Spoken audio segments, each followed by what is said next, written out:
everyone, and welcome back. It is me, Blood Rose Gardens, here with you guys for a brand new video today. Today we are going to be checking out Dagon. This is an H.P. Lovecraft based horror game based off of everyone's favorite monstrosity, Cthulhu. Let's see what the author felt as he wrote this story. Let us see what influenced him while writing this. You know what? Hopefully it's gonna be one heck of a game. So without further ado, let's get on in here and let's go see if we can find the tentacle dad.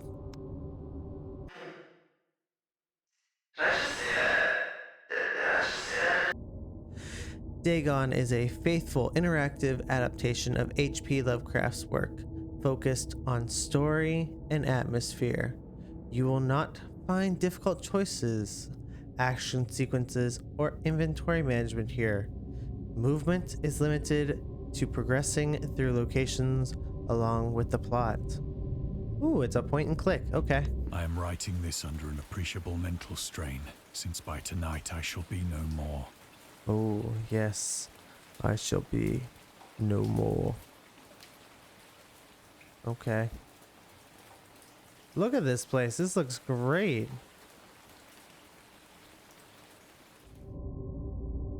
During the game, you will encounter interactive elements. Some of these will allow you to continue your journey. Others reveal interesting facts about the original short story, its historical background, and the author. Some of the trivia is hidden. In order to find these secrets, focus your eyes and look for the Elder Sign. Okay, that would skip.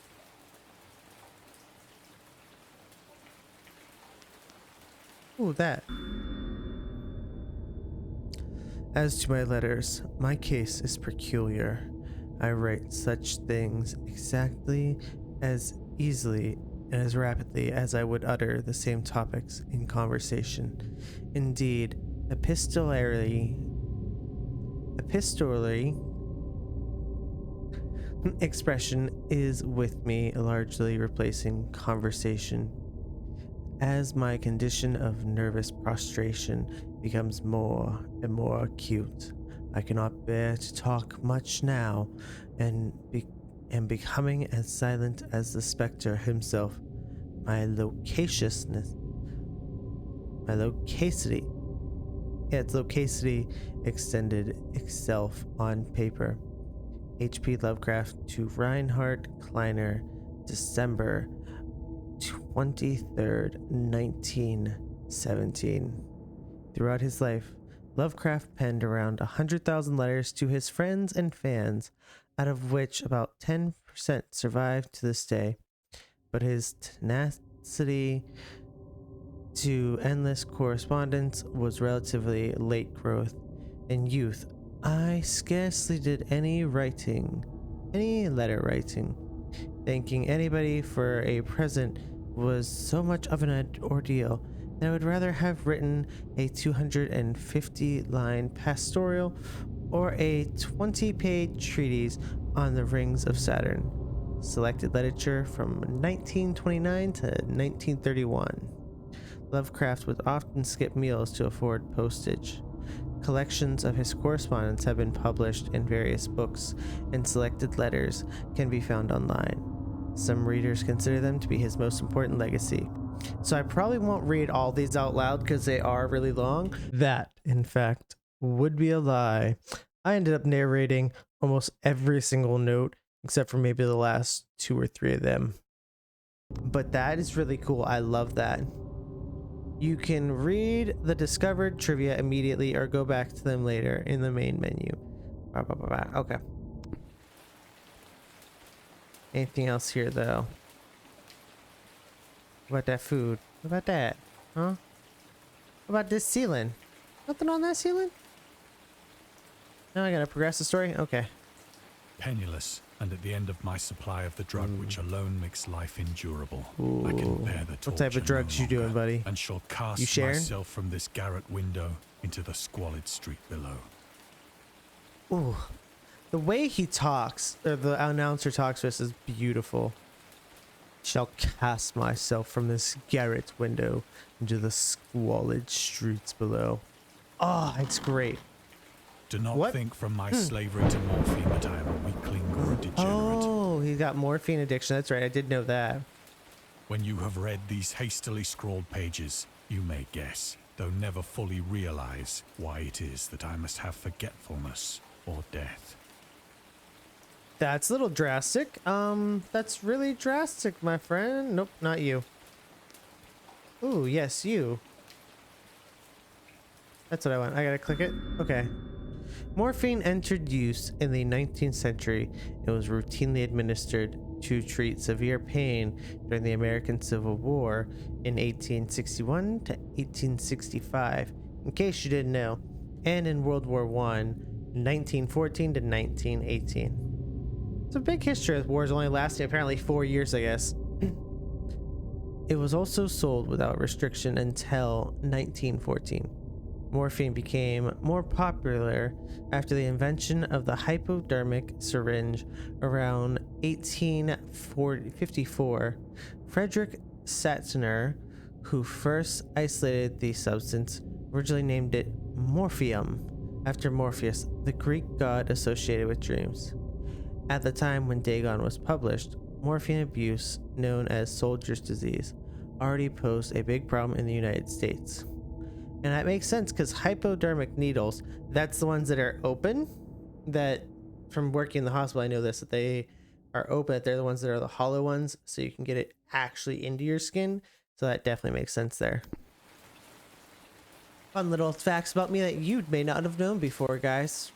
Now you're learning all about me. Is there anything else? What about these papers? Nothing? That's a really big syringe though, and that's a really big looking needle. Like I'm freaking out from that. That's scary. It was in one of the most open and least frequented parts of the broad Pacific that the packet of which I was supercargo fell a victim to the German sea raider. Not the Germans. What is that? That speeds ahead. That's the book. Dagon was written around a month after the United States entered World War I. Lovecraft was actively interested in its course. He composed many poems in which he gave encouragement to soldiers and commented on the events unfolding in Europe. He tried to enlist in the army, which he mentioned in one of his letters to Reinhard Kleiner. Some time ago, impressed by my entire uselessness in the world, I resolved to attempt enlistment despite my almost invalid condition.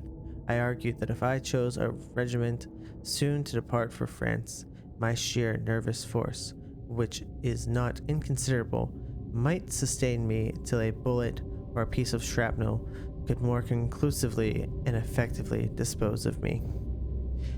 But even though he passed the physical exam, his mother prevented him from going to war. She had threatened to go to any lengths, legal or otherwise, if I did not reveal all of the ills which unfit me for the army. I Am Providence, The Life and Times of H.P. Lovecraft by S.T. Joshi. That's a good name, Joshi. One of my favorite friends is named Josh. He's a cool dude. I do like this though. It's really cool. I like this. The Great War was then at its very beginning, and the ocean forces of the Hun had not completely sunk to their later degradation. Now we're talking about the Hun? What? So that our vessel was made a legitimate prize, whilst we of her crew were treated with all the fairness and consideration due us as naval prisoners. That's nice. At least they were giving you that. Okay, that's the skip ahead. There's nothing over there. We're gonna look at this. The Huns were Central Asian nomads who established a dominion in Europe and invaded the Roman Empire in the 5th century AD. They were known as brutal warriors and masters of quick raids, who developed powerful composite bows, lassos, and early siege weapons. During World War I, the British used the word Hun as a synonym for Germans in order to emphasize their brutality. However, the term originated when the German Emperor Wilhelm II gave a speech to his troops on the 27th of July, 1900, before they embarked to China. Should you encounter the enemy, he will be defeated. No quarter will be given. Prisoners will not be taken. Whoever falls into your hands is forfeited. Just as 1,000 years ago, the Huns, under their king Attila, made a name for themselves, one that even today makes them seem mighty in history and legend. May the name German be affirmed by you in such a way in China that no Chinese will ever dare to look cross-eyed at a German.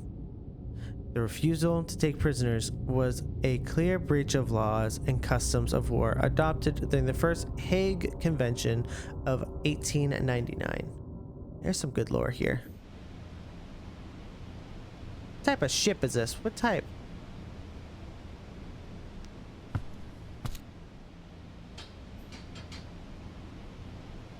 So liberal, indeed, was the discipline of our captors that 5 days after we were taken, I managed to escape alone in a small boat with water and provisions for a good length of time.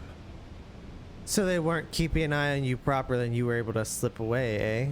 Oh, that's there. Is there anything else out there? Come on, there's gotta be something. Nothing? There's no Eldritch God level? Okay, I guess we're going on. When I finally found myself adrift and free, I had but little idea of my surroundings. Yes. Never a competent navigator, I could only guess vaguely by the sun and stars That's that I not was good. somewhat south of the equator. That's not great. Okay. Of the longitude, I knew nothing, and no island or coastline was in sight. That is definitely not great there. Yeah, that equals we are going to die. That equals we are going to die. But I guess we can't die because our story is still being written.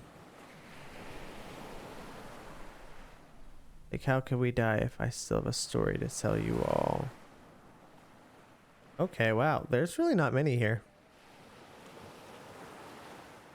Hello? The weather kept fair, and for uncounted days I drifted aimlessly beneath the scorching sun, waiting either for some passing ship or to be cast on the shores of some habitable land.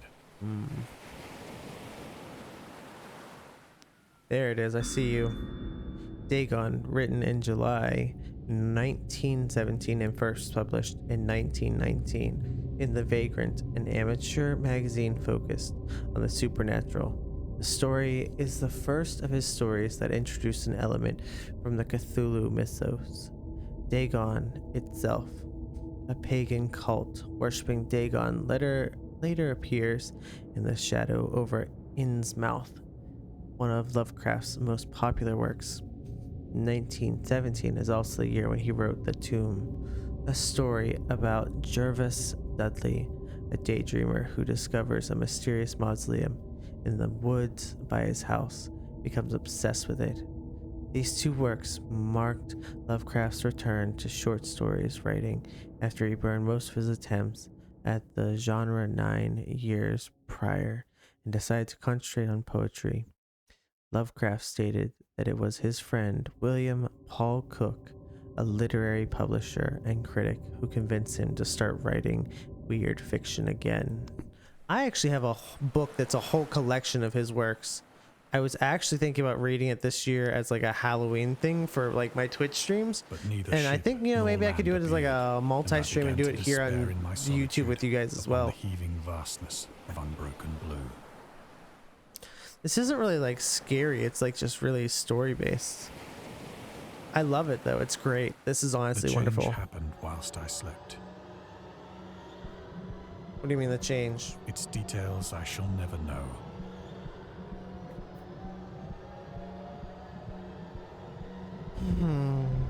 For my slumber, though troubled and dream infested, was continuous.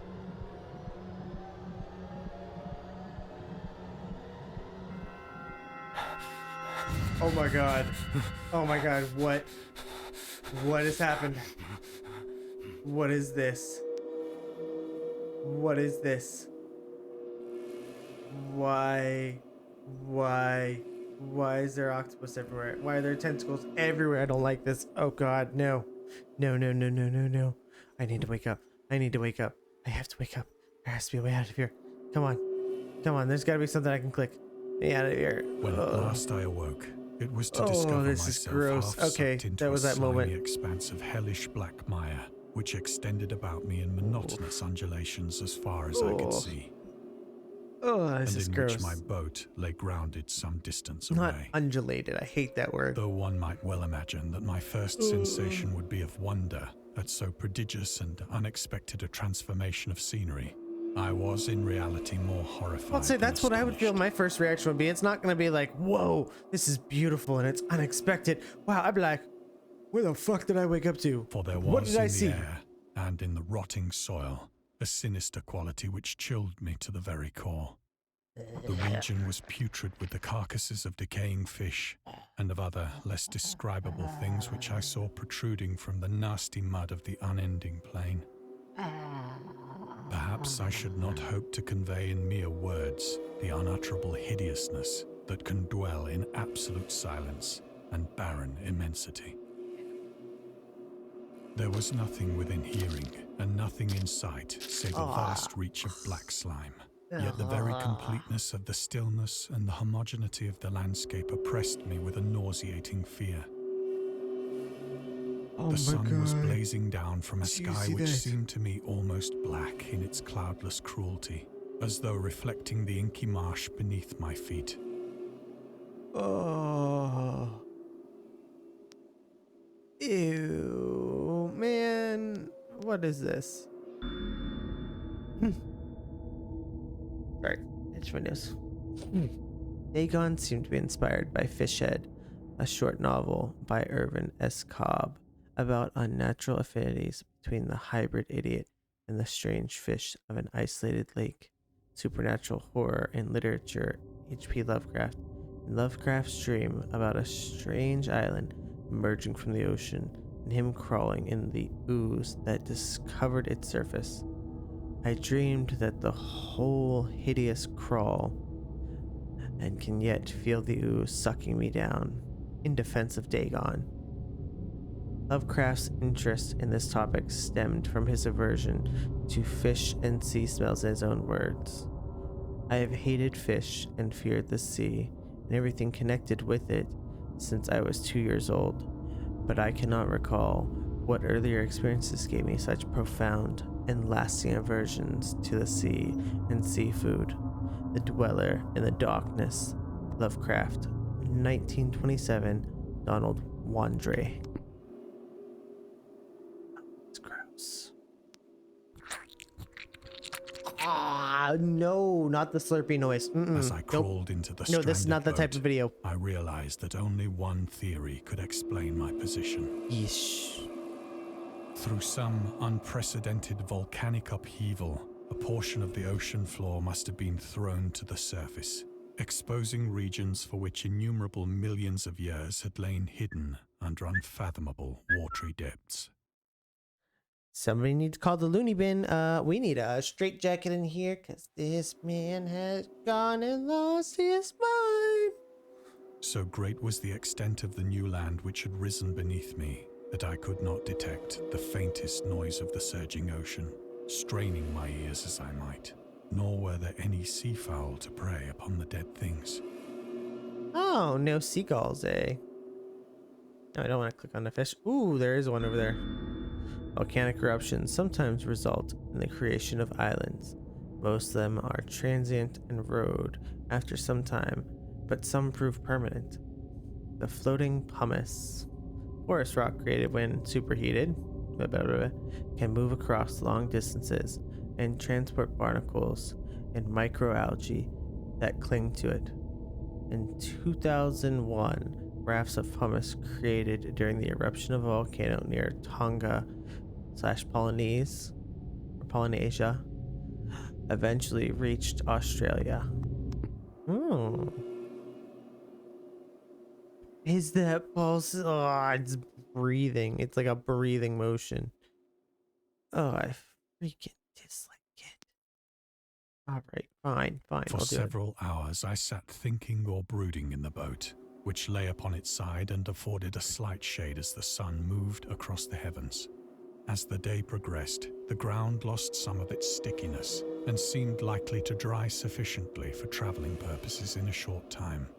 That's nice. I guess I could walk That back. night I slept but little, and the next day I made for myself a pack containing food and water, preparatory to an overland journey in search of the vanished sea and possible rescue. I don't think it's actually safe to leave your boat, sir. Like, that sounds like the worst idea ever. That sounds like how you're gonna get lost.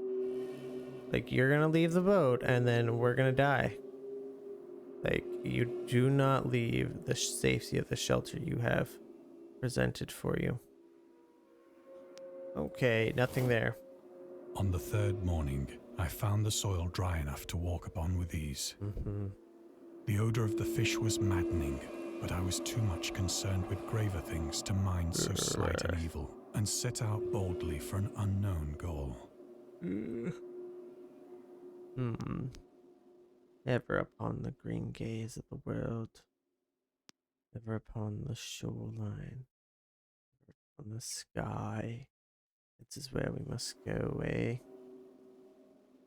Where is the freaking thing here? Okay, I don't see anything. Okay, we're gonna go this way. It's glitchy. I didn't like it. All day I forged steadily westward, guided by a faraway hummock which rose higher than any other elevation on the rolling desert. What the heck? What is this? What is this? I don't like it. I don't like it. I don't like it. Why there's a giant crab? Oh, stop it. Stop it. I don't like this. Ugh. Ah, a whale. Why is there a whale on the shore? Why is there a whale on the shore? Where are there giant crab legs? Like, can I eat these? Is this how I'm going to sustain myself? The sun. Okay, I just blinded everyone. I'm apologizing. Ooh. That night, I encamped, and on the following day still travelled toward the hummock, though that object seemed scarcely nearer than when I had first espied it. Espied it, eh? Seemed near, not even closer, as I first espied it.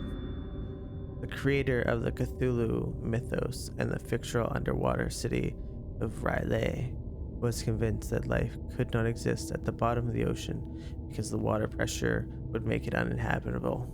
Today we know that the darkest depths of the ocean are home to many peculiar organisms.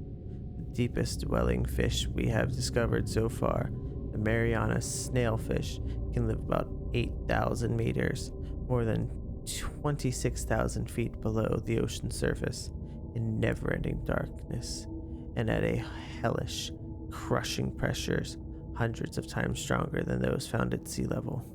Upon glancing at the modern photos of the deep sea creatures such as the anglerfish, the fangtooth, or the viperfish, and their truly Lovecraftian characteristics, it's not hard to find some irony in this. He knew. The morphine gave him the dream, guys. He knew what lurked in the ocean. Which, go figure, I mean, you know, By the fourth evening, I attained the base of the mound, which turned out to be much higher than it had appeared from a distance. Which, go figure, you know, Cthulhu does have tentacles like an octopus, and, you know, the giant sea squid lives down there. An intervening valley setting it out in sharper relief from the general surface. Too weary to ascend, I slept in the shadow of the hill. Ah, yes, sleepy in the shadow of a hill. I knew not why my dreams were so wild that night. But ere the waning and fantastically gibbous moon had risen far above the eastern plain, I was awake in a cold perspiration, determined to sleep no more. Such visions as I had experienced were too much for me to endure again. And in the glow of the moon I saw how unwise I had been to travel by day. Ooh. Without the glare of the parching sun, my journey would have cost me less energy. This is true. Indeed, I now felt quite able to perform the ascent which had deterred me at sunset. Picking up my pack, I started for the crest of the eminence. the eminence. We must reach the edge of it. Well, I don't want to pick up my pack just yet. I want to see if there is one right there. Okay. Contrary to popular opinion, Lovecraft was not an ever-frowning, eccentric, grumpy loner. He considered himself to be a person who appreciated humor. Moreover, he would often meet with friends in his apartment or at various cafes in Brooklyn and Manhattan. At times, his social life was so intense, his work would suffer for months. There was a point when he finally decided he needed to put an end to daily meetings and loitering in New York cafeterias, and resorted to hiding at home and reading with the main room light turned off, pretending he wasn't there whenever a friend knocked on his door. He also had another method of deterring his guests, which involved greeting them in a bathrobe with an unmade bed visible in the background and piles of paper scattered across the floor. Yo, my man, that's a strategy right there. Like, okay. I've said that the unbroken monotony I give him of the credit. rolling That's plane good. was a source of vague horror to me. I'll give him that. That's great. But I think my horror was greater when I gained the summit of the mound and looked down the other side into an immeasurable pit or canyon, whose black recesses the moon had not yet soared high enough to illumine. I felt myself on the edge of the world, peering over the rim into a fathomless chaos of eternal night. Through my terror ran curious reminiscences of Paradise Lost and of Good Satan's hideous climb through the unfashioned realms of darkness. As the moon climbed higher in the sky, I began to see that the slopes of the valley were not quite so perpendicular as I had imagined. Oh, were they not? Hey, were they not?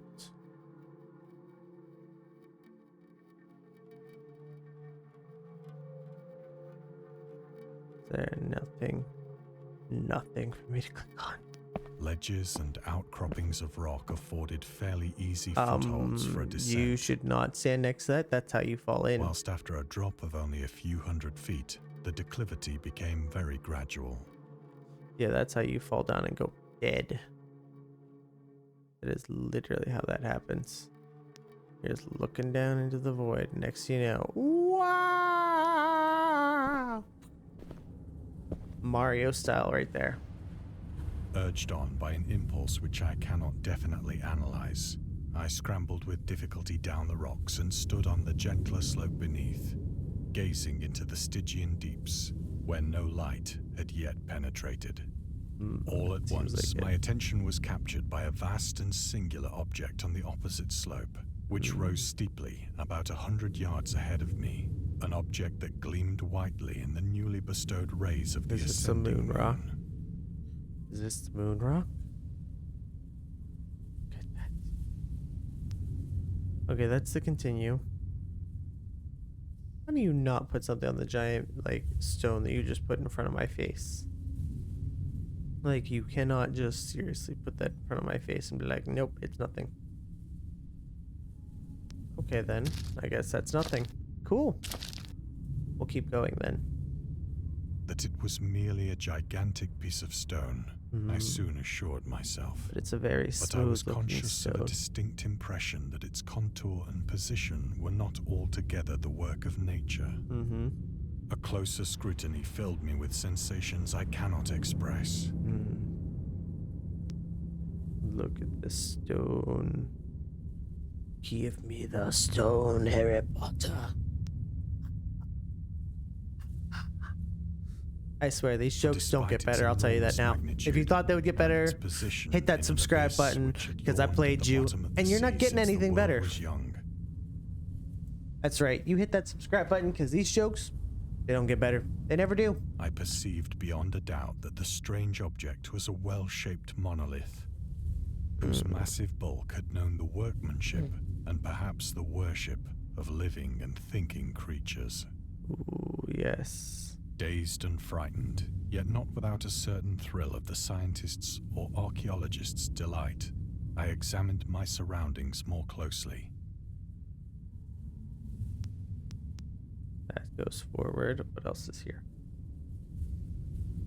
You tell me that there's more. You said I examine my surroundings closely, and yet I look and there's nothing else to examine.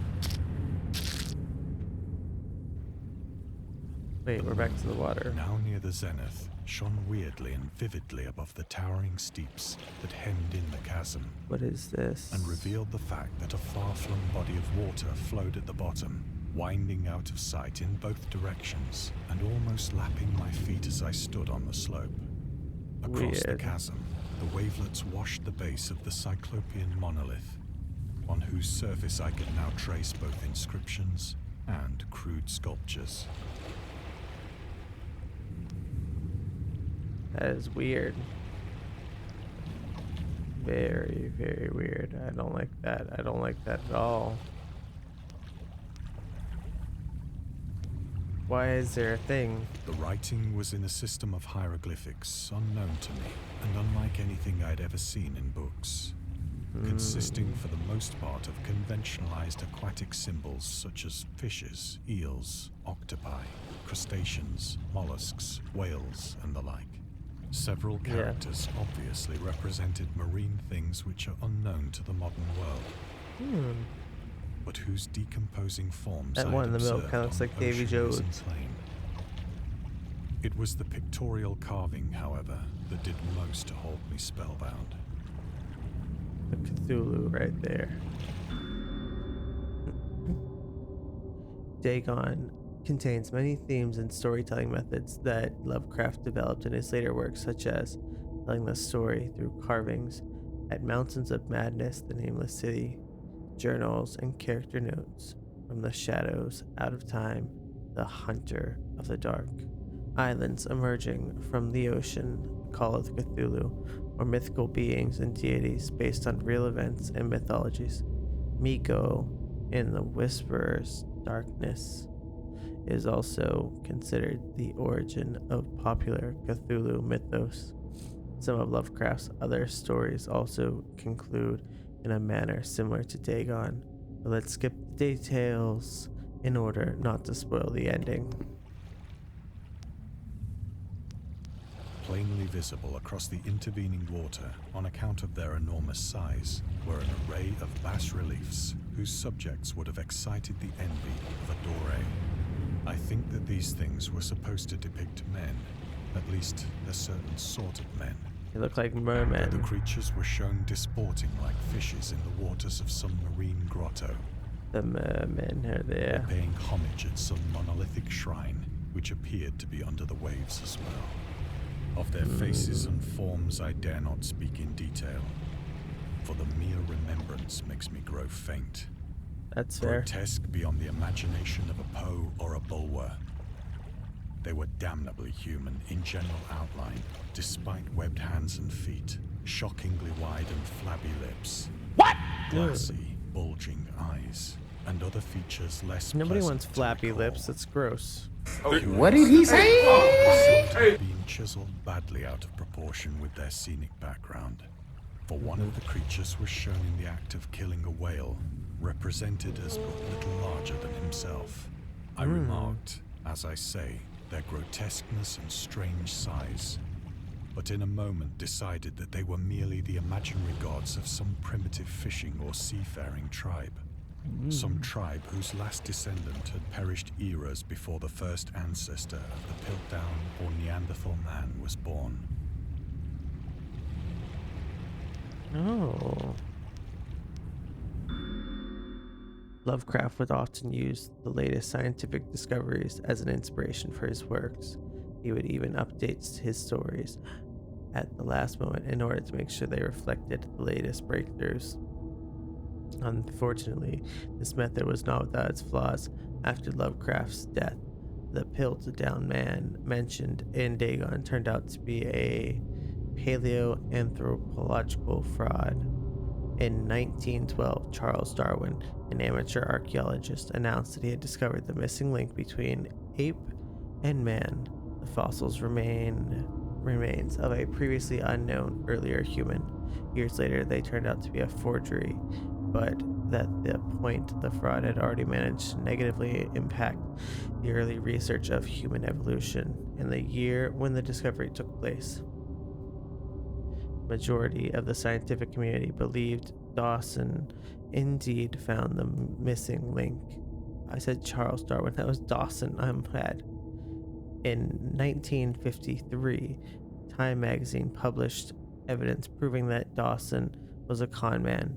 It turned out that the fossils of the previously unknown humans consisted of a human skull, the jaw of an orangutan, and chimpanzee teeth. Oh my god.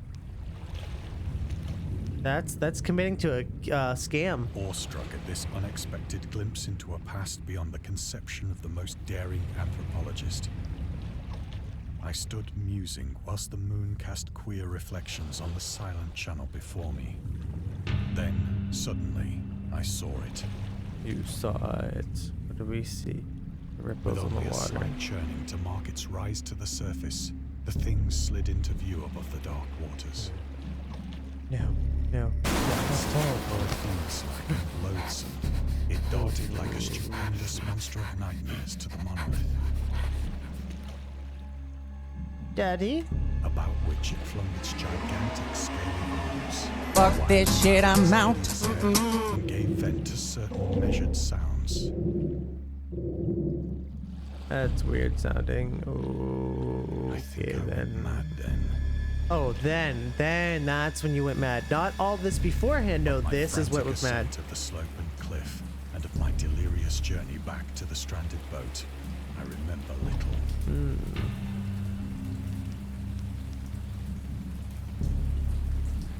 Yeah, I'm a little fucked up. I'm not gonna lie.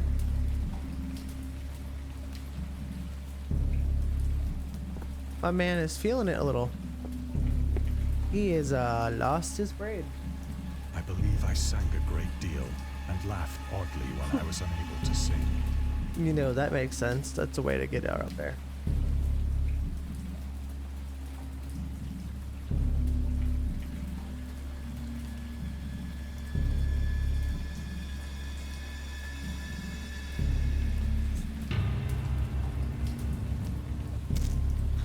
Yes, go through the crab claws. Yes, I have indistinct recollections of a great storm sometime after I reached the boat. At any rate, I know that I heard pearls of thunder and other tones which nature utters only in her wildest moods. that's not good. Mother Nature was getting ready to murder us. She was preparing for it. When I came out of the shadows, I was in a San Francisco hospital, brought thither by the captain of the American ship which had picked up my boat in mid-ocean. Oh, that's in my delirium, nice. I had said much, but found that my words had been given scant attention. Of I mean, any you were land kind of upheaval lost in the middle of Pacific, my the world. rescuers knew nothing. Nor did I deem it Yeah, you were necessary lost to at sea. I insist mean, they upon a would kinda thing give you which that. I knew they could not believe. Yeah, you were kind of lost out at sea. Like, they're not actually going to believe you then. Lovecraft was a prominent figure in the world of amateur journalism. In 1915, he started publishing his own journal called The Conservative, which included political and social commentary, poetry, short stories, and literary criticisms written by him and other authors. Howard was a Oh, his first name's Howard. Oh. HP is way better. I like that better.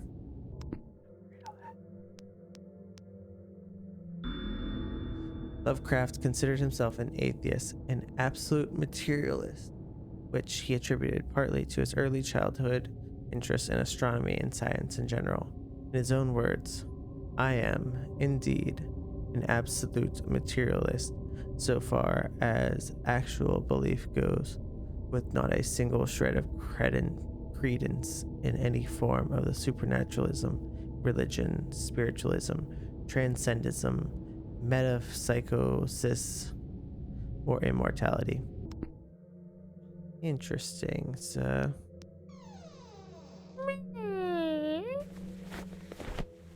are you sure you want to get up Once I already? sought out a celebrated ethnologist. And Ethnologist. amused him with peculiar questions regarding the ancient Philistine legend of Dagon, the fish god. Fish god, fish god, fish god, fish god. Dagon, or Dagon, was the main deity of the Philistines, worshipped throughout the Middle East as the ancient god of fertility and crops. In Hebrew, the word Dagon was a common noun for grain. The rulers of Akkad, Mesopotamia, chose him as the patron saint of their war conquest. He also appeared as the judge of the dead in an Assyrian poem and an underworld prison warder in one of the Babylonian texts. He is often mistakenly taken for a fish god due to the wrong interpretation of his name, as in Hebrew the word dag means fish. In H.P. Lovecraft's work, Dagon is an underwater deity ruling over the deep ones, a humanoid race with fish traits that reside in the ocean. He is worshipped by a secret cult called the Esoteric Order of Dagon. God, why is this so beautiful? Why is it so well written? This is a great, like, anthropology level of it, like reading into it. Here's the thing I'm supposed to find. Oh, there it is. That's where I'm supposed to go. Okay.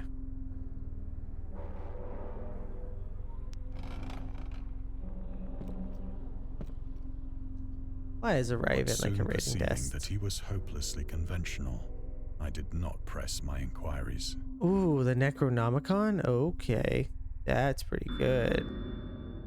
August Derleth was an American writer and anthropologist who also befriended H.P. Lovecraft and published many of his works through his company Arkham House. Although he greatly contributed to the popularization of the author's works after his death, he is surrounded by numerous controversies. One of his most questionable decisions involved introducing the good and evil doctrine. Derleth was a devout Catholic to the Cthulhu mythos, which contrasted with Lovecraft's view of the world and his approach to cosmic horror. As a result, the author's works are often misunderstood and misrepresented in today's culture. It is also worth noting that Lovecraft was never really interested in creating a mythology, and the term Cthulhu mythos was coined after Derleth after the author left the mortal plane. Lovecraft's attempts to find a job in 1925 were influenced by his advice he had received from friends. Among others, he started freelancing for a marketing magazine where he would write announcements and commerce for free.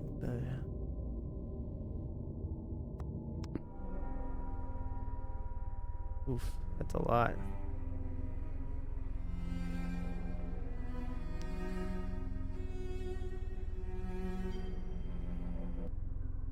Try to make sure we don't miss anything.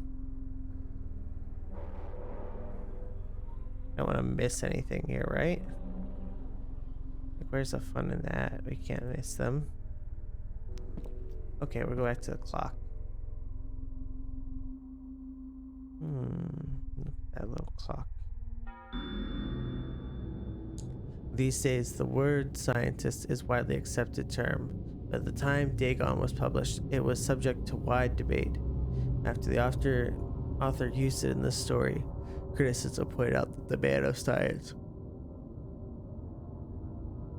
was more appropriately termed to employ. He admitted in the defense of Dagon that if Dagon were to be reprinted, he would indeed use the phrase they suggested. Scientist was coined as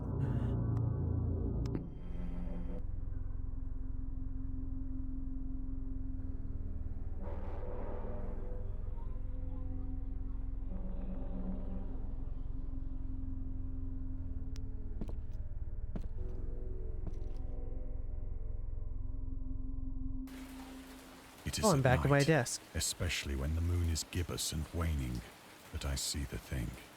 I tried morphine, but the drug has given only transient surcease and has drawn me into its clutches as a hopeless slave. So now That's not good. I am to end it all, having written a full account for the information or the contemptuous amusement of my fellow men. That's not good at all. Yes, my morphine bottles are there. Lovecraft hated tobacco, even though he used to smoke when he was 12 in order to look and feel like an adult. In his correspondence with Reinhardt, he claims that he quit as soon as he started wearing long pants. He also had a very strong opinion about alcohol, as evidenced by his letter to Zelia Brown, dated 13th of February, 1929. For the matter of drinking, I have never tasted intoxicating liquor, never intend to, having a strong aesthetic disgust at anything which blunts or coarsens the delicate nature apropos of the evolved human intellect and imagination. Drinking excited my personal repugnance, hence I don't drink.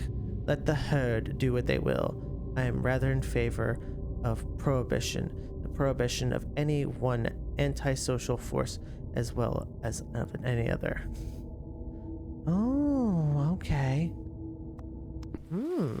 Interesting. For a man who was taking drugs, but I guess this was a very common drug at that point, like Often, it was used, I ask but myself if it could not all have been a pure phantasm. did not want to drink, that's weird. A mere freak of fever as I lay sun-stricken and raving in the open boat. Oh, yes. After this, I ask myself, but ever does there come before me a hideously vivid vision in reply. I cannot think of the deep sea without shuddering at the nameless things that may at this very moment be crawling and floundering on its slimy bed, worshipping as their they come ancient stone closer idols, to us. carving their own detestable likenesses. Oh in my submarine God, that's a obelisks big of fucking water-soaked thing. Granite. That's gonna kill me. I dream of a day It's when gonna they get will us. rise above the billows to drag down into their reeking talons the remnants of puny, war-exhausted mankind. Of a day when the land shall sink and the dark ocean shall ascend amidst universal pandemonium. They will all come for us. They will come for us. They will attack. We will die. We will not be able to survive. That's a more move. The end is near. The end has I hear a come. noise at the door, as of some immense slippery body lumbering against it. I cannot stop it. He is coming. The fish god has come for my soul. I know now that I will fail. It shall not find me. No. He cannot make his way in. No. Oh no. No. God, No. that hand! No. It's of his. It is Cthulhu's. I must not let him catch me. The window! To the window! To the wall! I hit the pavement with my skull.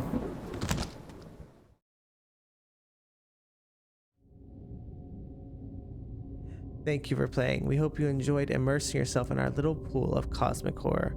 We'd appreciate if you took a moment to rate Dagon and checked out our other games and DLC. This was honestly really, really cool. I will go through and leave feedback for them because it was wonderful. I just honestly, I cannot believe how amazing this game was. It was a great story adaptation, putting all of his works together, leading up to his story of Dagon and bringing all of his mythos together and showing the actual works that he did. And they're beautiful. And I gotta say, this was 10 out of 10, an awesome game. Did I get a little sleepy at times because it kind of just lulled into it? Yeah, but you know, it was like watching a visual novel. But you know, did I get all of them? I think I missed like 2. I missed 2 out of all that. That's not bad. You know, guys, that is all the time we're gonna have for this one. If you guys loved this video and you like the mythos of H.P. Lovecraft, hit that like button. Tell me your favorite mythos. And remember that I love you guys. Each and every one of you out there. No matter where you are in the world, no matter what's going on in your life. I'm always going to love you. And I'm always going to be proud of you. Whether you have accomplished something this week or whether you haven't. Either way, I'm still going to be proud of you. And I'm still going to love you. So until next time, bye-bye! Bye. In the depths of darkness, where shadows reside, blood rose gardens, a man with no fear inside, unleashing his wrath in virtual realms so cruel.